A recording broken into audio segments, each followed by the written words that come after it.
High আসসালামু আলাইকুম, কেমন আছেন আপনারা সবাই? আজকে আমি কলমি শাকের সাথে স্যালমন ফিশ আলু বেগুন দিয়ে রান্না করব।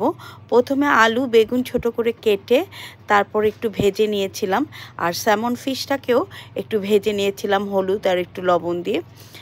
আর তারপরে কলমি শাকটাকে ভালো করে পরিষ্কার করে ধুয়ে এরপরে একটু সরিষার তেল দিয়ে এর মধ্যে একটু পেঁয়াজ একটু রসুন বেশি করে দিয়ে শাকটাকে আমি সিদ্ধ হওয়ার জন্য একটু এর উপরে ভেজে নিয়েছি।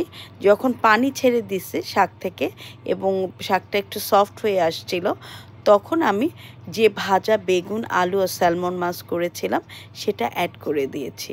তারপর কিছুক্ষণ নাড়াচাড়া করেছিলাম পানিটাকে যাতে একটু শুকায়। পানিটা শুকিয়ে যখন আসে হালকা ভাজা ভাজা হয়ে যাওয়ার পরে আমি শাকটাতে কাঁচামরিচ দিয়ে উঠিয়ে ফেলেছি। শাকটা খেতে তো খুবই মজার হয়েছিল এবং গরম ভাতের সাথে তো পুরাই জমে গিয়েছিল।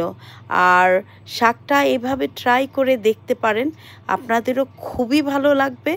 একটু মাছের সাথে আলু বেগুনটাকে যদি একটু ভেজে নেন, খেতে দারুণ লাগে। ভালো থাকবেন সবাই। আর আমার ভিডিওটা যদি ভালো লেগে থাকে প্লিজ আমার পেজটাকে সাবস্ক্রাইব করবেন। আল্লাহ হাফেজ।